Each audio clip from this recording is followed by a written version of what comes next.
రేవంత్ రెడ్డి తీరుపై ఆగ్రహం వ్యక్తం చేసిన ఈటెల రాజేందర్ పేదల ఇళ్ల జోలికి వస్తే ఊరుకునేది లేదని హెచ్చరించారు. హైడ్రా పేరుతో రేవంత్ ప్రభుత్వం పేద ప్రజలు రైతుల ఉసురు పోసుకుంటుందని మల్కాజ్గిరి ఎంపీ ఈటెల రాజేందర్ ఆరోపించారు. కుక్కట్పల్లి నియోజకవర్గం కుక్కట్పల్లి గ్రామంలోని నల్ల చెరువును ఎంపీ ఈటెల రాజేందర్ బీజేపీ రాష్ట్ర కార్యవర్గ సభ్యులు వడ్డెపల్లి రాజేశ్వరరావు, మాధవరం కాంతారావు రైతులు పట్టాదారులతో కలిసి సందర్శించారు.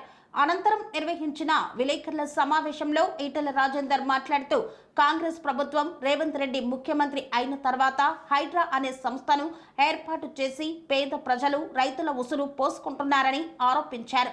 ప్రజల వ్యతిరేకత, ప్రజల ఆక్రందనకు దుఃఖానికి భయపడి తోకముడిచిన హైడ్రా సీఎం రేవంత్ రెడ్డి ఇప్పుడు దొడ్డిదారిన మళ్లీ పిచ్చి పనులను చేస్తున్నారన్నారు.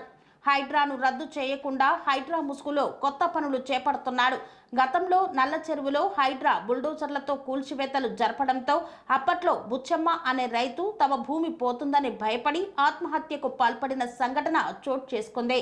కాగా ఇప్పుడు తాజాగా హైడ్రా నల్ల చెరువులో మట్టిని తోడుతోంది. చెరువు విస్తీర్ణం 20 ఎకరాలు ఉంటే అందులో కేవలం 7.36 ఎకరాలు మాత్రమే ప్రభుత్వ భూమి ఉంది. మిగిలిన భూమి అంతా రైతులకు సంబంధించిన పట్టా భూమి ఉంది అన్నారు. నల్ల చెరువులో హైడ్రా పేరుతో తవ్వుతుండడంతో పట్టాదారులు, హైడ్రా అధికారులు, రెవెన్యూ అధికారులను వేడుకున్నా ఫలితం లేకపోవడంతో రాష్ట్ర ఉన్నత న్యాయస్థానాన్ని ఆశ్రయించారు. హైకోర్టు మెట్లు ఎక్కడంతో పట్టాదారుల విన్నపాన్ని పరిశీలించిన కోర్టు ఎటువంటి పనులు చేపట్టవద్దని హైడ్రా అధికారులకు ఉత్తర్వులు ఇచ్చిందన్నారు.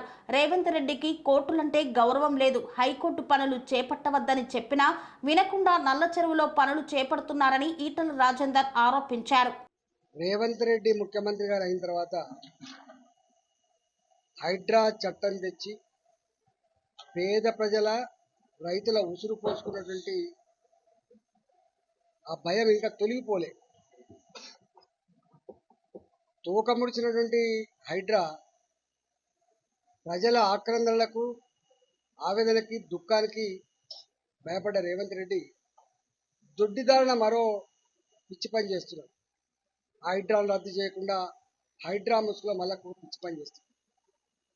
ఒకనాడు హైడ్రా సందర్భంగా నిర్దాక్షిణ్యంగా ఇక్కడ షెడ్లను కూల్చివేస్తే మనోవేదన గురై బుచ్చమ్మ అనేటువంటి రైతు చనిపోయింది.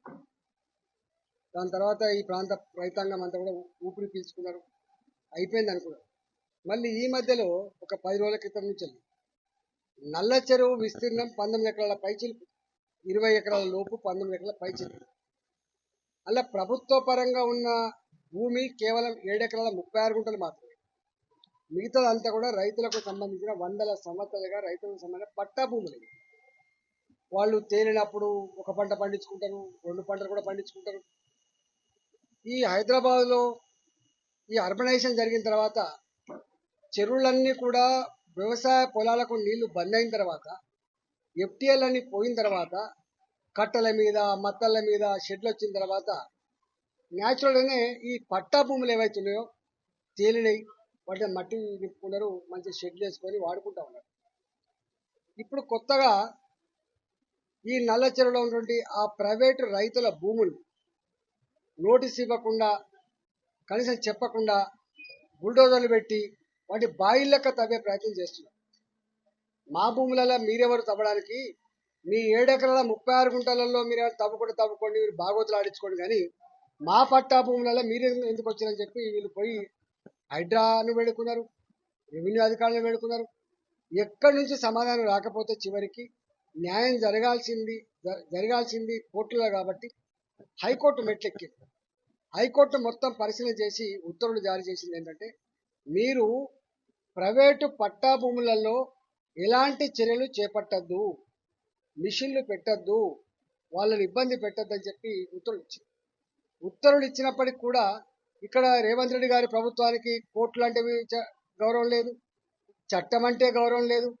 పోలీసులకు కూడా మరి ఇది గవర్నమెంట్ పిలుస్తాంది, అధికారులు పిలుస్తాను, మేము ఎందుకు పోవాలనేటువంటి భావన కూడా వాళ్ళకు లేదు, సోయి లేదు వాళ్ళకి. వాళ్ళు రక్షణ ఇస్తారు, వీళ్ళు మిషన్లు పట్టుకొని వస్తారు. మరి నిన్న కూడా అంటే హైకోర్టు ఉత్తర్వులు ఉన్నప్పటికీ కూడా నిన్న ఇక్కడ అధికారులు మిషన్లు పెట్టి ప్రైవేటు పట్టా భూములలో మట్టిని తీస్తూ ఉంటే ఇవాళ ఎన్నిసార్లు మొట్టుకున్నా కూడా ఆపలేదు. ఇవాళ మేడే కాబట్టి కొంచెం ఆగినట్టు కనబడతా ఉంది. నేను ఒకటే హెచ్చరిస్తా ఉన్నా, మీరు ఒకవేళ కనుక నల్ల చెరువుని బ్యూటిఫికేషన్ చేయాలనుకుంటే, పార్కులు చేయాలనుకుంటే మాకేం అభ్యంతరం లేదు. కానీ మా ప్రైవేటు మా పట్టా భూములకు ఎంత విలువ కలిగిన భూమిలో అంత విలువ కలిగిన భూములు మాకు ఇవ్వండి, వెళ్ళిపోతాం. రెండవది, లేదు నువ్వు అక్వైర్ చేసుకుంటా అంటావు, మాకు కంపెన్సేషన్ ఇచ్చి అక్వైర్ చేసుకో. లేదు నువ్వు టీడీఆర్ అంటున్నావు, ఏ ప్రాతిపదిక ఇస్తావో, ఎంత విలువ ఇస్తావో, మరి ఉన్న విలువ ఇస్తావా, ఇక్కడ ఉన్న నడుస్తున్న విలువ ఇస్తావా, రిజిస్టర్డ్ వాల్యూ విలువ ఇస్తావా, ఎన్ని రేట్లు ఇస్తావు, నువ్వు ఎట్లిస్తావు? మాకు సమాధానం చెప్పకుండా ఉత్తనే నీ చేతిలో పోలీసు వాళ్ళు ఉన్నారని నీకు ఎవడు అడ్డం రాడని చెప్పి అహంకారపూరితంగా ప్రజాస్వామ్యాన్ని కూలి చేసి ప్రజల మీద దౌర్జన్యం చేసే ప్రయత్నం చేస్తే ఖబర్దారని చెప్పి హెచ్చరిస్తా ఉన్నాం. మరొకసారి చెప్తున్నాం, మేము ఎక్కడ మూసి ప్రక్షాళనకు వ్యతిరేకం కాదు, ఈ చెరువుల బ్యూటిఫికేషన్ మేము వ్యతిరేకం కాదు. కానీ ప్రైవేటు వ్యక్తుల ఇల్లు కూడుస్తా అంటే, ప్రైవేటు వ్యక్తుల పట్టా భూములు గుంజుకుంటా అంటే ఈ అబ్బా జాగిరి కాదు సుమా, ఇది మంచిది కాదు అని చెప్పి హెచ్చరిస్తా ఉన్నాం. ఇప్పటికైనా మీరు భూమి మీదకి రండి, మీరు మాట్లాడిన రైతాంగంతో మీరు పరిష్కారం చూపాలి తప్ప మీరు ఏది పడితే చేస్తే మంచిది కాదని చెప్పి తీవ్రంగా ఖండిస్తా ఉన్నా, హెచ్చరిస్తాం. పనేసియా మెరిడియన్ హాస్పిటల్స్ ప్రతి సామాన్యుడికి అందుబాటులో అంతర్జాతీయ వైద్య ప్రమాణాలతో వైద్యం, 24 గంటల అంబులెన్స్ సర్వీసుతో పాటు అత్యవసర సేవలతో ఏర్పాటైన చికిత్సా విభాగం.